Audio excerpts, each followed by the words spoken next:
The Fabulous 413 podcast is funded by the UMass Amherst School of Public Policy, offering in-person and online graduate programs in public policy and data analytics. Admissions now open at umass.edu/SPP. Welcome to the Fabulous 413. I'm Khalees Smith. And I'm Monty Belmonte. Later in the show, Live Music Friday with Grammar Horn Wren, who'll celebrate their brand spanking new album, AEOE, with a show at Marigold Theater in Easthampton tonight. While we're on the subject of Easthampton, we'll also slip down the road to Tip Top Wine Shop for this week's Thunderdome, featuring savory whites. But first, a poop storm. Wait, no! Or rather, a visit to what happens to said excrement after a large storm. And why it matters if you like getting on nearby waters. I just want to start off by saying to our upper management and our director, Tony Dunn, that NEPM advisory board member, Andrew Fisk, billed calling this the show. Two-handed show. You, Andrew Fisk, Dr. Andrew Fisk, the Northeast Regional Director of American Rivers, who's taken us on a bunch of fun river adventures over the years. Absolutely. You get to choose what sound effect we use to bleep out the word What should we use? I love that. I'm going to use your sound effect, yes. And we're at Riverfront Park, just over the border from Springfield into West Springfield. We're going to cross this street because why are we calling this the Two-Handed Show? We're going to talk about river water quality in the Connecticut, and it applies to rivers all over the place. So on the one hand, pollution from sewage in our rivers is a problem, a big problem. But on the other hand, it's a problem we can live with, and it's not as big a deal as a lot of people think. So we're going to do a two-handed show so that we can have a realistic understanding of how our river is doing today. For those who aren't familiar with the organization American Rivers, and you were the director of Connecticut River Conservancy for a long time, which deals specifically with the Connecticut River watershed, what is American Rivers? Hey, we got a walk signal here. Hi. We're trying to walk here. It's a funeral. Oh yeah, we did. There would have been another one almost. What is American Rivers?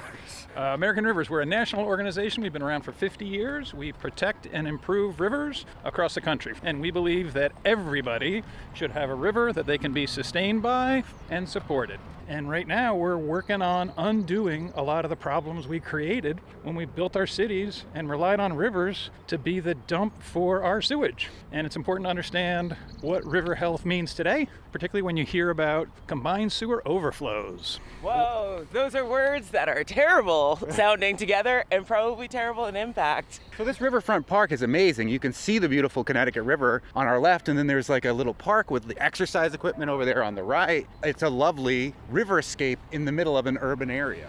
Exactly. So the Connecticut River, it's a beautiful river, and we're walking right alongside these amazing riparian forests, all these silver maples. This is what the river was like all the way up into the upland. Is there swimming going on in this part of the river in Springfield? You need to be careful swimming in any river because it's a flowing water, but there are people that I see that are paddling and swimming in the river at different times. So there's like a little, what looks like an inlet or a beach right here. Like if I wanted to go swim in here, would it be advisable? I think no, not with that bike sticking out of the water like it is. I don't know. It looks beautiful to me. I mean, not the bike, but the river here. Yeah, this is a place where unfortunately they've taken away all the trees. So I wouldn't really call this a beach.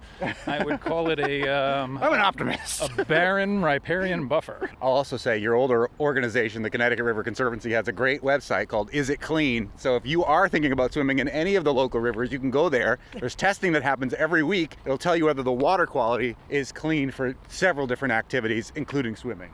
Exactly, and that's one of the things we're going to talk about is what kind of information can you get to understand how clean and healthy your river is, and then what do you do with that information? And I think it's really important with this two-handed show. On the one hand, sewage, whether it's treated or untreated, going into our rivers is a problem. And it's been a problem for a long time, and we are working incredibly hard to solve that problem. And we all contribute to that problem, right? No, I'm trying to hold it in. On the other hand, we know with information, you can understand how to be able to interact with your river in ways that, frankly, a lot of people aren't using that information as best they can.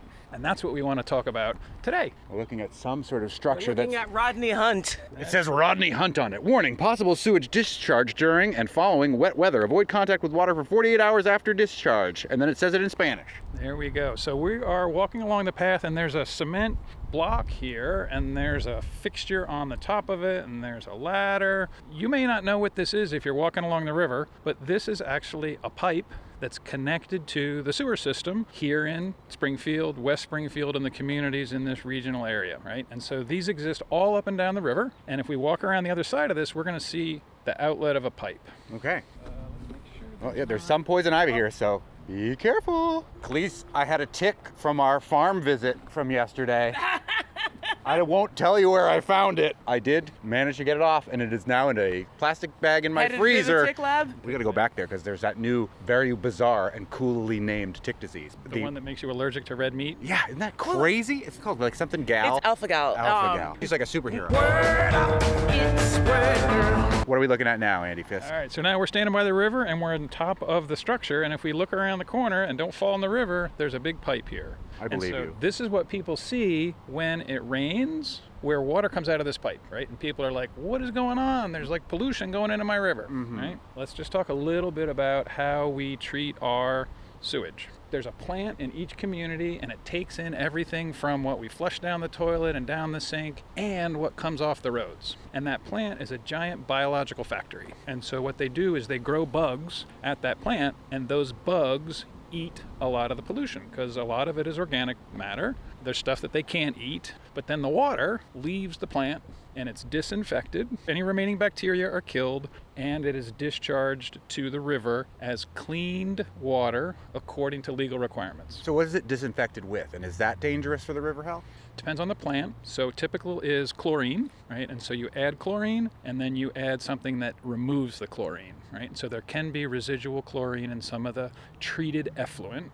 Other communities are using ultraviolet light, and so that's the next phase, right? And so the water goes through basically a tube, and the UV kills any of the remaining bacteria. So we have a design that creates clean water that goes into the river. Cleaner than it went into the treatment plant. Because Then, otherwise it turns into the Thames in the 19th century. Or the Connecticut for a time. The best landscaped sewer in America is what they used to call it, right? that was Katharine Hepburn. That was her quote. She said the Connecticut River is the best landscape. Wow, I didn't know Katharine Hepburn said that quote. That's funny. That's what people say. That's my on Golden Pond image. How was it? Pretty good. Katharine Hepburn's talking about our river, while meanwhile I'm making my own golden pond. Please don't.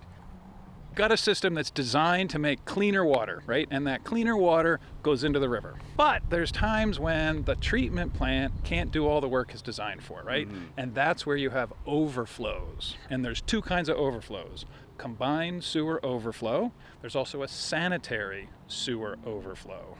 That's really bad, right? Okay, yeah. That's when a pipe breaks and something doesn't go anywhere near the treatment plant, et cetera. That's bad. We'll leave that aside. But we're talking about combined sewer overflows. So the plants were designed 100 years ago, right? The plants that were designed in the late 19th century, early 20th century had a certain amount of water they could treat. Sometimes when it rains, you get more water than that plant can hold. So then the water is directed to these combined sewer overflow pipes, and that water is a combination of rainwater and untreated sewage. You can see on maps where these outfalls are located, right? By law, they have to be posted, and you saw that sign, right? Yeah, and yeah. so you can go on a map and see where all these pipes are that discharge sewage. For the last 40 years, particularly in New England, the EPA and state government has said we got to solve this problem because our rivers are not clean and healthy and full of life. So they said, starting 40 years ago, communities, you got to clean these up. When a community has done its job according to the EPA,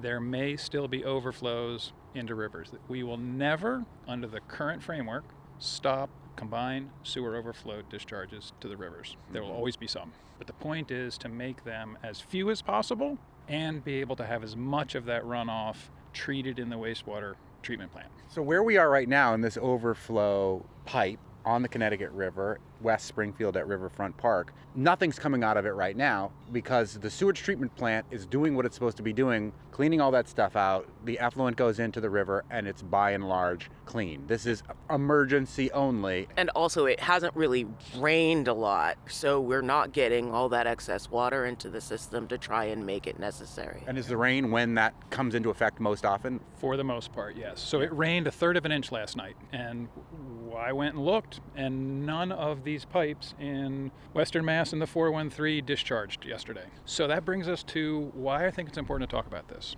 For a long time, 40 years, we've been working on this problem. And the public has said, we need to fix the problem. There's going into our rivers, fix it. The problem was the wastewater treatment community, the environmental professionals who I have great respect for, and municipalities resisted telling people about the problem. Why? Because it's going to cost money, and we think we got the problem under control. A couple years ago in Massachusetts and also in Connecticut, a CSO right to know law was passed. And now there is by law a requirement for communities to notify the public and the media when there is a combined sewer overflow event. Even for when there's just a rain event and this pipe that we're standing over right now starts letting water go. Where do people find that information out? How are they getting that word out? There you go. So that comes, here's the one hand and other hand, right? So on the one hand, combined sewer overflows are a problem, and we are working to fix them. On the other hand, information can help you understand what it means when you have an overflow event. You can go to any of these communities that have CSOs. So for example here, Holyoke, Springfield, Chicopee. They have a map. So if you just Google Holyoke CSO map, Springfield CSO map, you'll see a map with all these points, and the points change colors. So if they discharged within the last 48 hours, you'd see that it was red.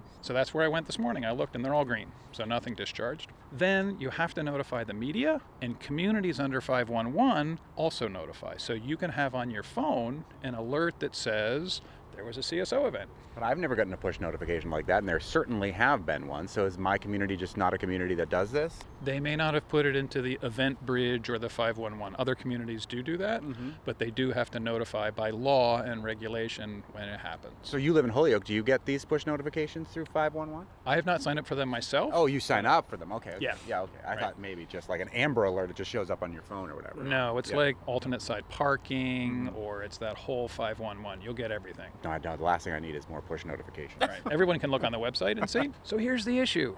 This time of year, there is a huge amount of concern and anxiety because people are getting notifications of these events. And without enough context, people don't have the right information to know, can I still go down to the river and boat and swim and recreate safely? And so it's a great thing that there is transparency. It's a great thing that the public can get this information, but people don't have enough context for it. So that's what we're going to talk about today. That's on the other hand. You ready? Ready. Yeah. All right.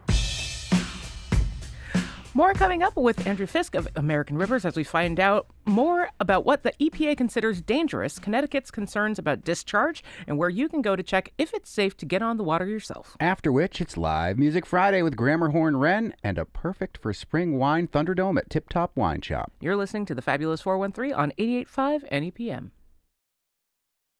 We're along the walkway along Riverfront Park in West Springfield with Dr. Andy Fisk, Northeast Regional Director of American Rivers. So Monty, you know about Is It Clean Connecticut River, right? Yeah. And so there is a website, Is It Clean Connecticut River. There's over 150 locations in Connecticut, Massachusetts, Vermont, New Hampshire, where bacteria data is collected regularly. And so you can go and you can look up any of these sites, and there's summary information about how often it is clean or how often you should make some decisions about whether you would boat or not go in the water at all. And those are based on EPA epidemiology. It's a risk. EPA has said, we know that certain concentrations of bacteria equal a risk of getting sick, a tummy ache or diarrhea or the like. And they set those numbers. We're going to do some numbers. Is that all right? Yes. Yeah. The number, if you have less than 126 colony-forming units per 100 milliliters of liquid, that is less than a 1% chance of getting sick if you drank the water or you splashed in it or whatever. It is safe for boating and swimming.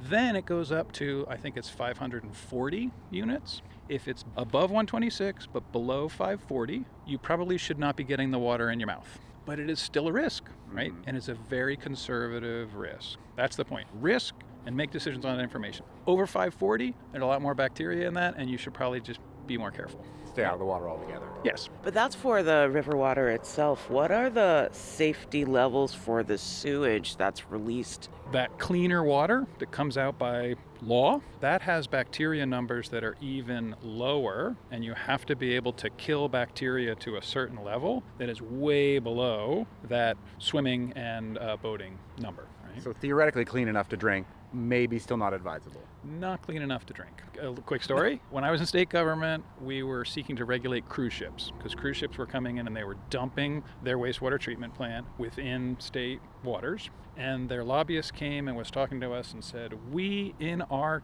plants, in these cruise ships, we treat to drinking water standards. You can drink the effluent. We had a chance to tour the Queen Mary 2, like down below decks. If you've ever had a chance to do that, wild. So we were in the treatment plant inside the Queen Mary 2, and the operator was showing us everything, and he decanted some of the effluent, and he showed it to us. And it was clear, right? That's kind of a silly indication. So I raised my hand, and I said, the guy's name, the lobbyist, said that you could drink that, and it was drinking water quality.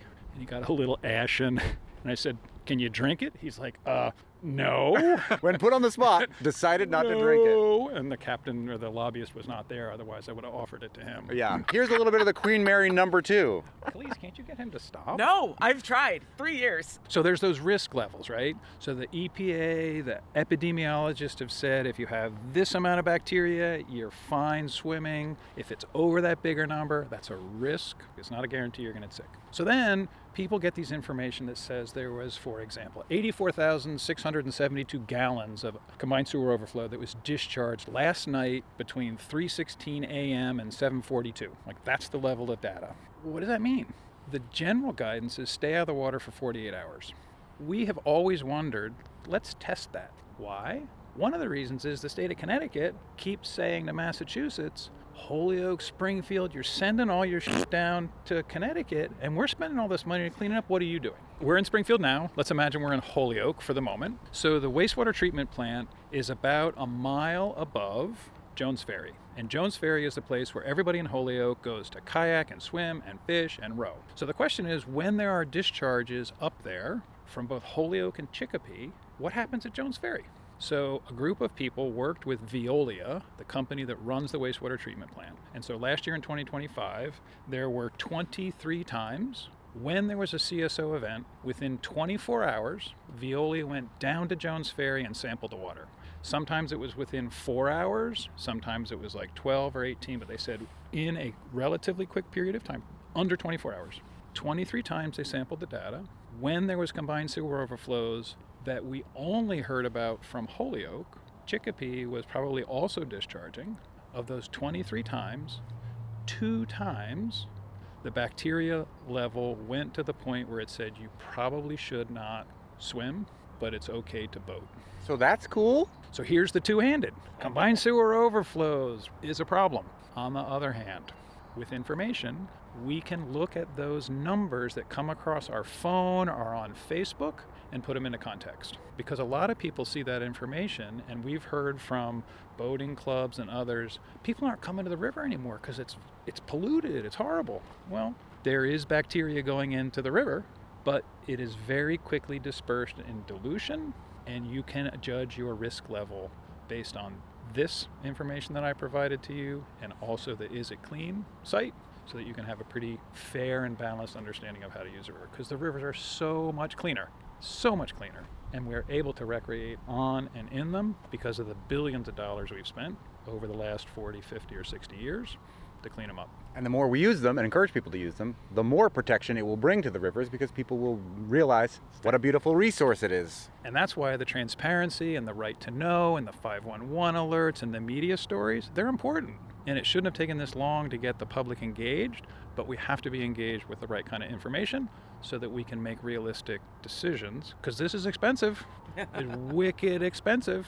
Holyoke has about a $15 million tab to continue to work on its CSO problem. Here in Springfield, they have spent a tremendous amount of money improving their system to be able to eliminate or reduce the CSOs going into the river. And some communities, like Hadley, done. There are no more CSOs, right? Wow. Some communities have just gotten rid of them, which is great. So it can be done. Maybe be done. a little bit trickier for a big metropolis like Springfield or Holyoke or Chicopee, but it can be done. What is Hadley doing instead of CSOs? What are communities around here that have gotten rid of theirs doing in place of that? So the way you mitigate or eliminate is you make sure you trap all of the water, and most communities have stormwater and sewage going into the same pipes. That's the combined. So you can either build a bigger treatment plant, or you can create what's called inline storage.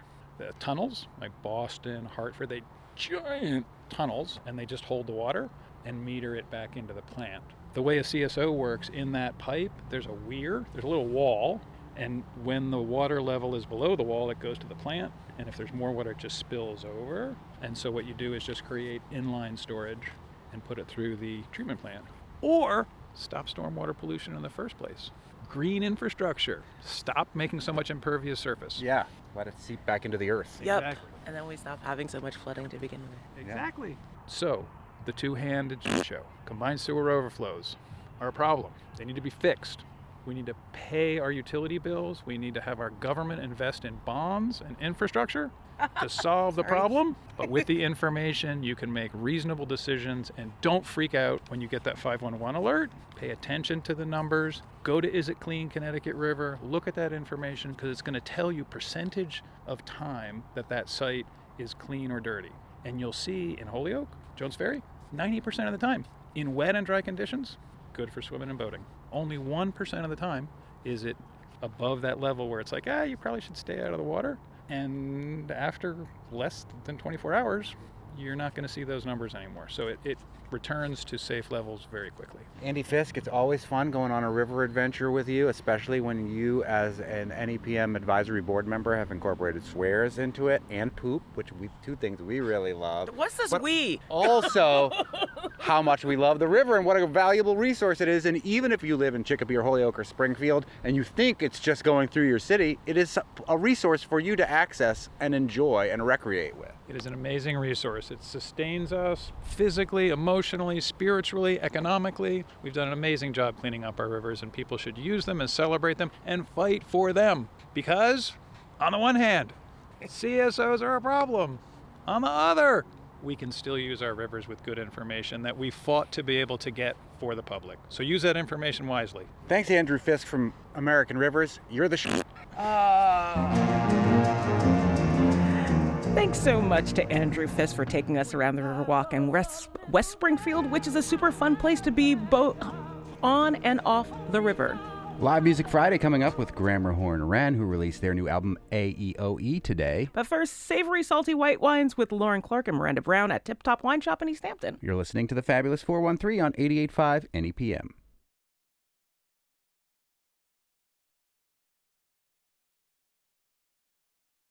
The Fabulous 413 podcast is funded by Mass Humanities, presenting a second year of Smithsonian Museum on Main Street, including a political trivia night May 21st at Mohawk Trail Regional School. Information at masshumanities.org/events. The Fabulous 413 podcast is funded by the UMass 5 College Credit Union, dedicated to creating access to financial well-being for local people, businesses, and communities.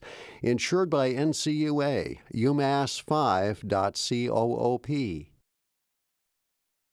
We are ostensibly here for the Wine Thunderdome, but really I'm here because I'm a member of the Wine of the Month Club, thanks to one Khalees Smith. So Miranda Brown from Tip Top Wine Shop in Easthampton. What are my wines of the month of May? Let's see. You have a Gruner Veltliner from Austria. Called Pep. Pep. This one will go great with the asparagus that's now pepping up all over the place. Yes, that's exactly right. And then you have the Mas de Gorgonnier, which is a red wine from Provence. Which is interesting because you also have this huge row of rosé right here in Provence's #1 rosé region for me. But we're here to Wine Thunderdome with Miranda Brown and Lauren Clark. Lauren Clark, our fabulous 413 quiz person. You were answering questions with David Sibley, the bird expert, right? Yes, including one on Larry Bird. Way to throw a wrench into the works, John Sutton, who works at NEPM. Luckily, we figured that one out. Yes, we did. Yeah. Was it his number? Because I know his number. I do know his number 2, but they were like, this kind of bird leaves New England at the end of each season and goes to Indiana and has yellow markings on, and yellow top and green. And David Sibley, the bird expert, was like, I don't know what this is, but I know that it is literally not a real bird. He did not know it was Larry Bird, but we then figured out it was Larry Bird. But if it wasn't for David Sibley saying, I know every bird in North America, There is no bird that exists that meets this description.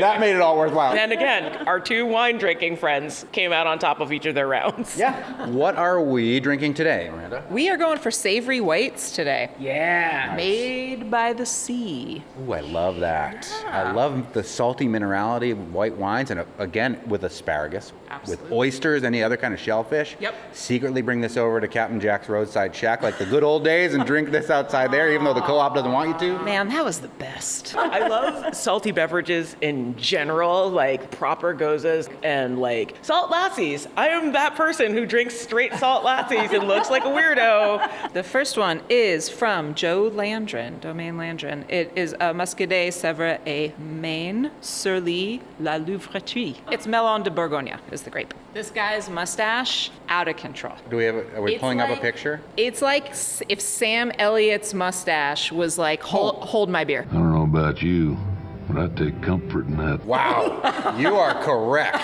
Oh, wow. Yeah, it goes on for miles. He's like Yosemite Sam Elliott. Oh, that brass fraction, dirty noggin. I can't help but make the rides joke because that one's looking for some. That was the first thing I thought of. Thank you for saying it first. I'm so glad you said that and not me.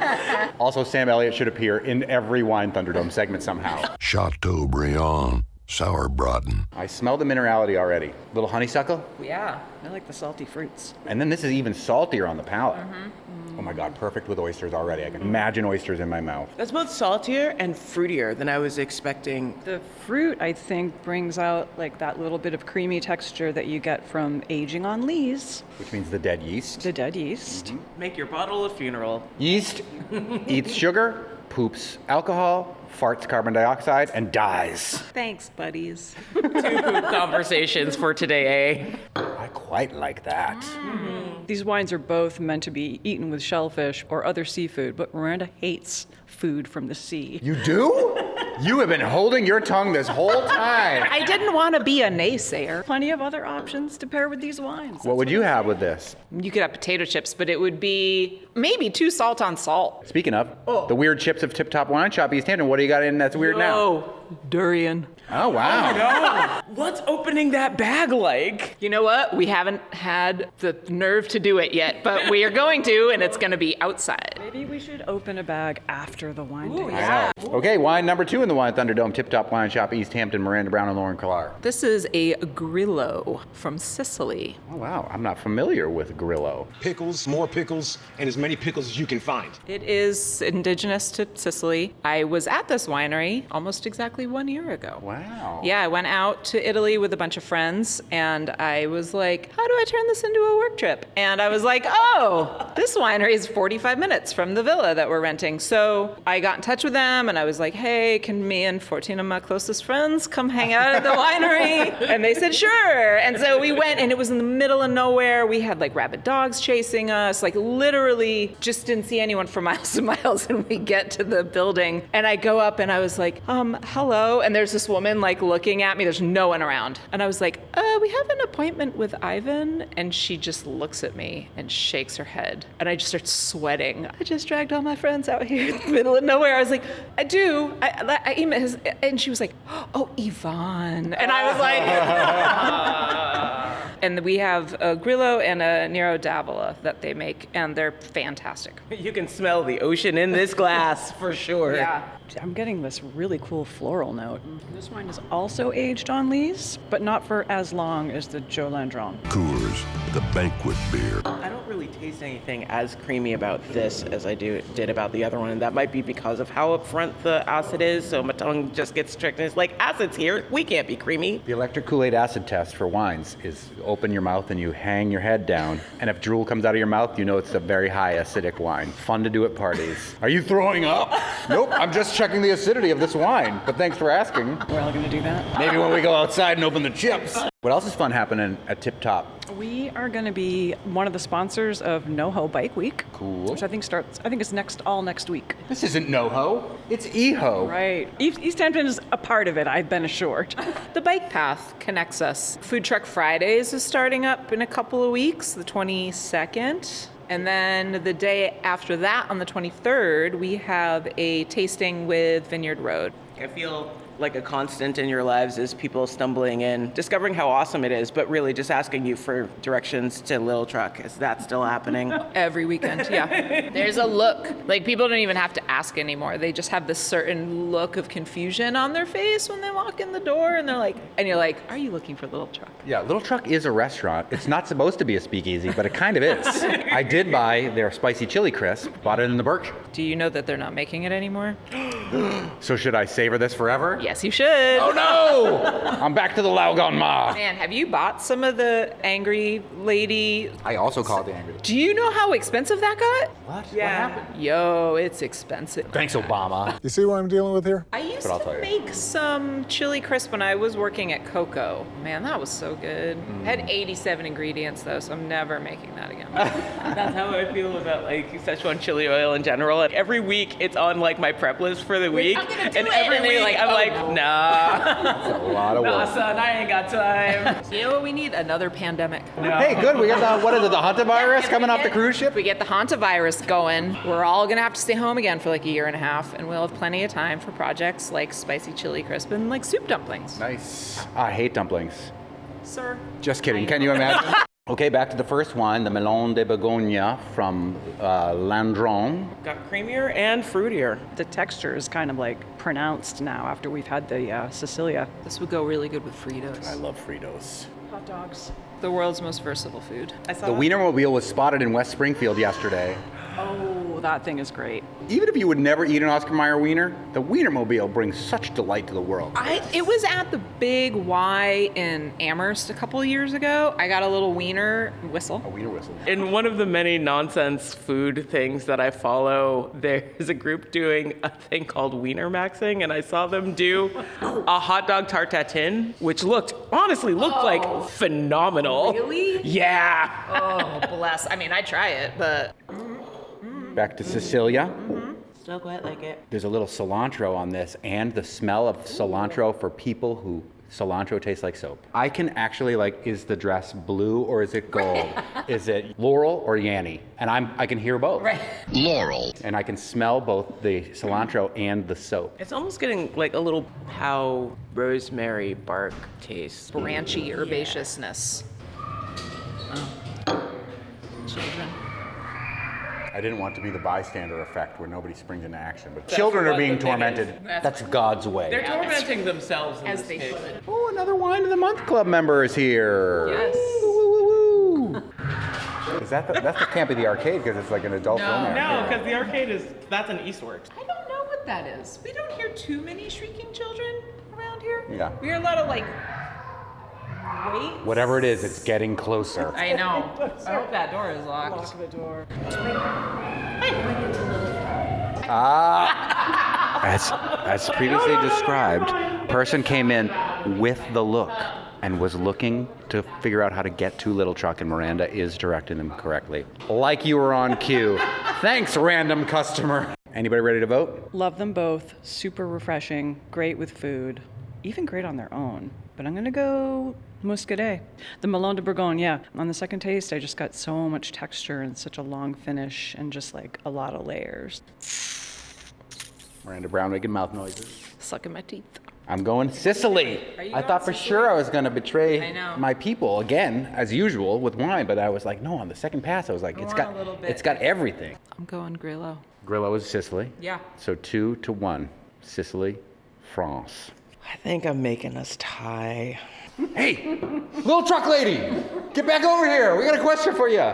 The kids can help us with the tiebreaker. Yeah, kids, come on, try this. Shouting children, where you at? Now we're gonna open the Dorian Lay's potato chips outside. It can't be that bad. TBD. We had one customer who bought these, and she said that they tasted like compost. They were like, I'm never coming back to your store. I give everyone an extremely fair warning. I was like, y'all, for real. For those who don't know what durian is, what is it? So durian is a fruit that is native to Southeast Asia. It is well known for how oleferous it is.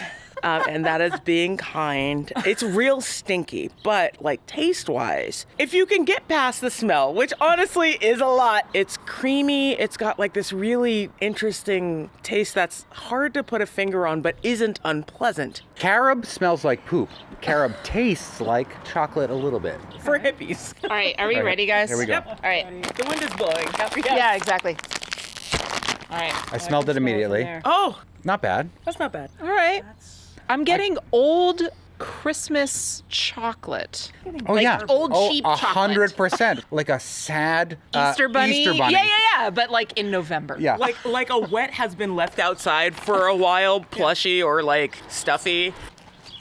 On the palate, it somehow tastes like if you could actually stratify flavor in layers, that vanilla is nailing my nose and salt is nailing my tongue. I have almost There's never onion. experienced this. got cheesy chocolate. Cheesy onion chocolate. This is nuts. That's what it is. It tastes like durian. We got to go get some Laugon Ma and some durian.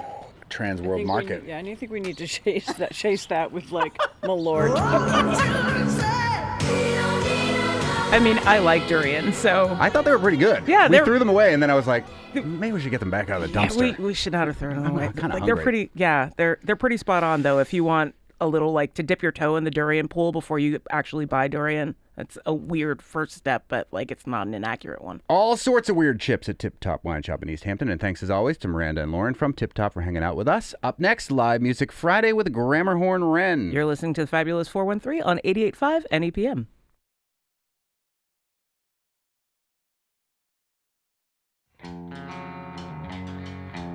Welcome back to the Fabulous 413. It's Live Music Friday, and with us are Grammar Horn Wren. Today, they're celebrating the release of their second full-length album, AEOE, with a show at the Marigold Theater in Easthampton. Grammar Horn Wren is a post-punk nonstop fun time with songs spanning pre- and post-pandemic era. Their new album has been a long time in the making, has involved multiple lineups on both coasts and 2 previous attempts at recording. Snow Globe Almanac and Stunt Meridian join them on tonight's lineup. But Grammar Horn Wren currently in the studio with us for Live Music Friday. Thank you all for coming in. It's going to get loud. The NEPM News Department, Jill Kaufman's like, I don't know what to do with this Kaufman cacophony. But let's start out with a song. We work in sound. You'd think we'd have some better soundproofing.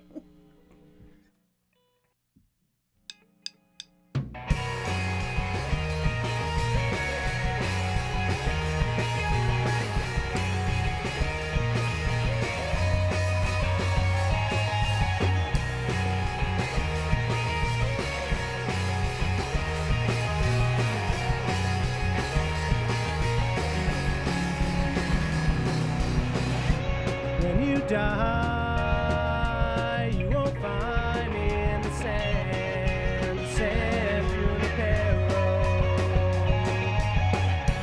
When we're gone, is conscious lost, never to be again. I hope not.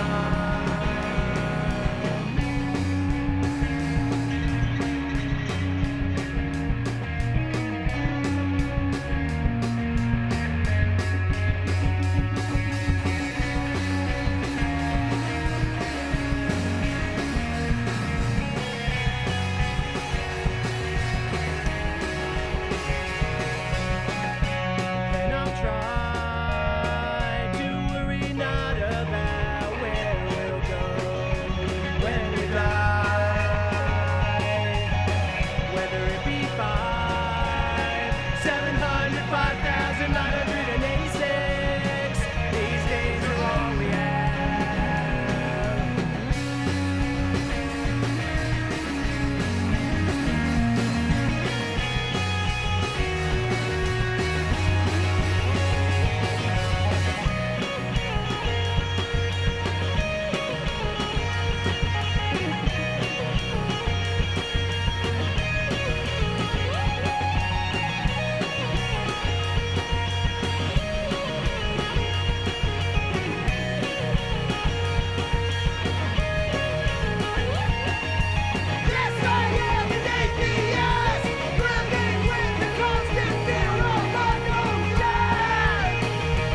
Grammarhorn Wren, Live Music Friday, the Fabulous 413, playing an album release show this evening, Marigold Theater in Easthampton. 12-year-old Pax Belmonte wants to know, A, what is a Grammarhorn Wren? And B, when his friend Matt, who's playing drums, is in the band, why isn't it called Matterhorn Wren? Whoa. That's a very, very, very great question. That would put Matt too much in the spotlight. It would put you, Matt, yes, we're on lead vocals on that, too much in the spotlight. I know we're in a relaxed environment, but the microphones have to be used. Not just too much in spotlight, but also off mic. Yes, yeah. True. It might have been if it actually started in my bedroom while I was playing in a metal band, wishing I could make poppier songs. Yeah. And to be honest, I mumbled it to myself, and it was nonsense. And I liked that the band name was a nonsense name because it didn't suggest anything, and kind of lets the music be what it is. And I'm sorry if that's like a little underwhelming of an answer. No. How rare is it that you do a Google search and you see like, oh, okay, I looked up U2, and it's a spy plane and also a band, but Grammarhorn Wren, you're the only game in town. It is true. It's the only thing that comes up. There's been many times where I'm like, maybe, change the name, but I'm dug in at this point. No, never. Yeah, sometimes it's too late. Yeah, it's too late. It's always been too late. Ride the course. Yes, and so that was Eric Trabucco on guitar and vocals, and Matthew Bomas on drums and vocals, and we've got Daniel Baker on guitar and vocals, as well as Benjamin Yarrow on bass in the studio for Grammarhorn Wren. Did you want to do something poppier because you owned this Rickenbacker, and that doesn't necessarily lend itself to metal as well as like emo and post-punk particularly? I knew we could count on you for these sorts of comments, by the way. Yeah. I had a Paul Reed Smith, and it got stolen. My car got broken into in Worcester, and it got stolen. Oh, you too! And then I got the spy plane? Oh no, sorry. and I got the Rickenbacker. There are some metal uses of Rickenbacker. I'm going to cite the band Converge, Kurt Ballou, great Rickenbacker user, and so I was definitely drawn to that. And at that point, I liked that it was a little like against the grain with like heavy music, but you start playing this thing and you just want to jangle. Yeah, it's amazing. Yeah. And also Paul Reed Smith, it sends a specific message about what type of metal band you might be. You're going to go the Yngwie Malmsteen route, or maybe the Incubus route. Yeah, right, exactly. It was very much like a shell necklace guitar, I felt like. The name of the new album is AEOE, which I didn't know if it was pronounced as a word, but you have explained to us off the air why the album is called this. Who would like to take the lead as to why this new Grammarhorn album out today, the album release at Marigold in Easthampton, is tonight? The simple answer is that the last album we put out is Grammarhorn Wren minus the vowels, and this one is Grammarhorn Wren minus the consonants. So if you mix them together... Is it like a fancy double album? I mean, not really. Not yet.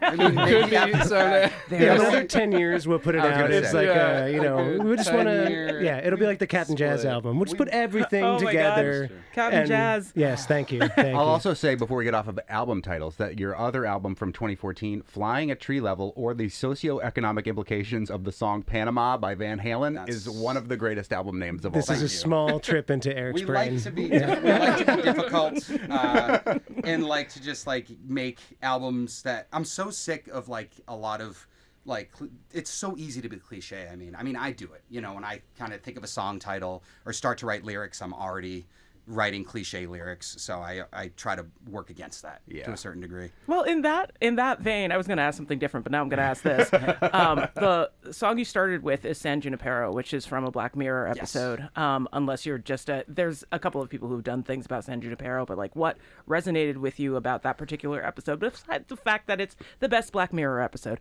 It's heartbreaking. What resonated with you about that? Did you feel like what you were doing regarding that episode or its inspiration was cliche? Maybe it was. I very much, at the time, I was getting married, and I all of a sudden, with the prospect of getting married, this horrible fear of like, what if we died? And I don't know, that's just good old organic anxiety that just exists inside of me. But there was like all these like thoughts of like, what if we died? What if this happiness was kind of, you just kind of like pulled away? And so I saw that episode of Black Mirror around that time, and it resonated with me these people, this couple that kind of like wants to be together across the land of the living, the land of the dead, and it just kind of was a good jump off for a song. And it kind of starts with the San Junipero and then generalizes out. The new album is A-E-O-E, the remaining vowels from Grammar Horn Wren removed. Brand new album out today. You can check it out on Bandcamp. There is an album release party at the Marigold Theater in Easthampton tonight. It is Live Music Friday in the Fabulous 413. Let's get it loud again in studio with Grammar Horn Wren. Yeah! Mm-hmm. Yes. You guys ready? Take us away.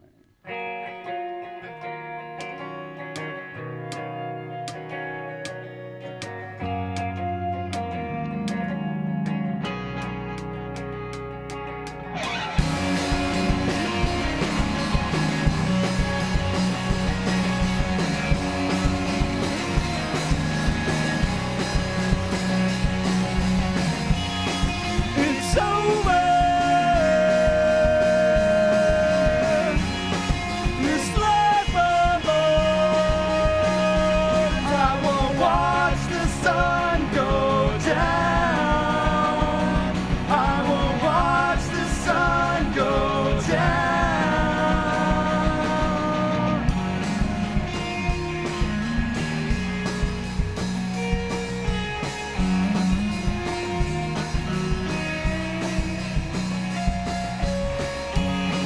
It's over now.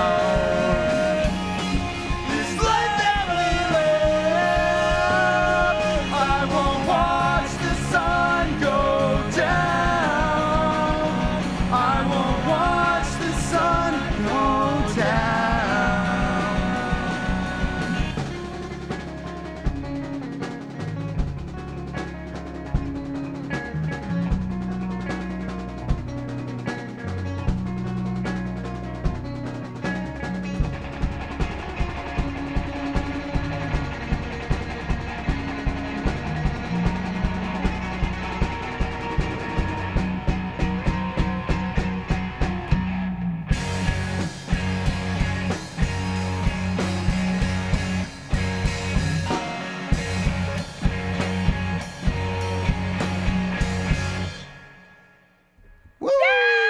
Grammar Horn Wren live in the studio, Live Music Friday. The new album is A-E-O-E. It is in stores and on Bandcamp today, and they will have an album release party at the Marigold Theater in Easthampton tonight. That album you said was built over 2 coasts and a number of years.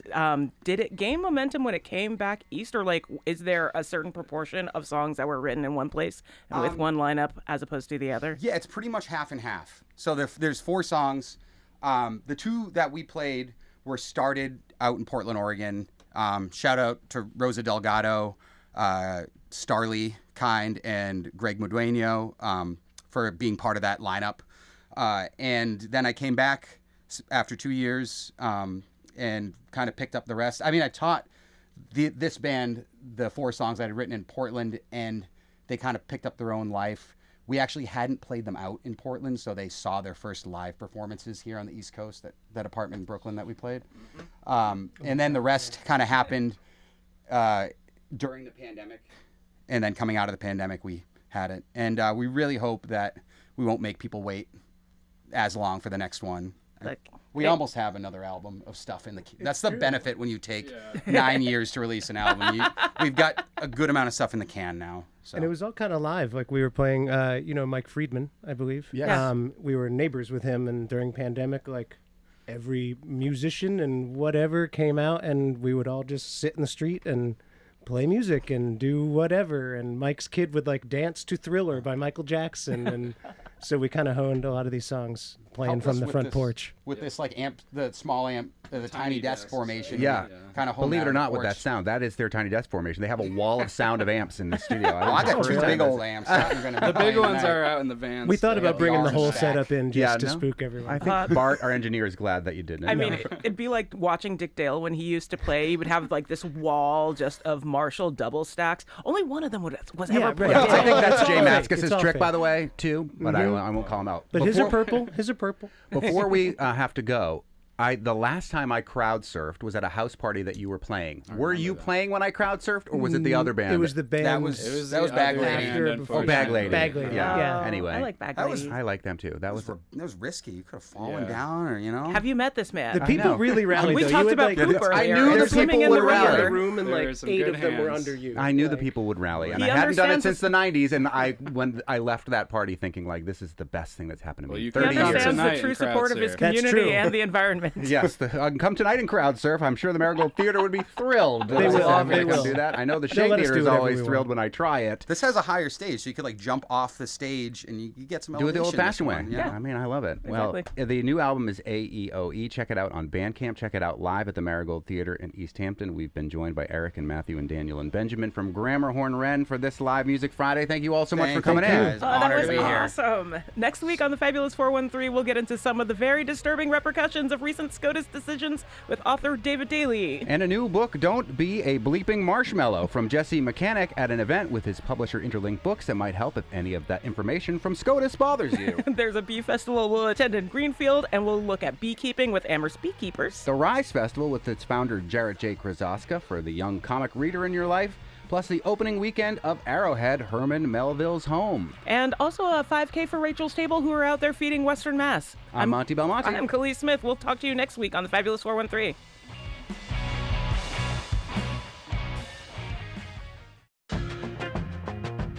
The Supreme Court has struck down the president's tariff palooza. As you know, refunds are happening, but to whom should that refund money go? To me, it's very clear I owe the money back to the customer. And by the way, I need to tell you, my customers believe it's very clear to them as well. They've already asked. I'm Kyle Rizdal. Who is getting their piece of that tariff refund pie?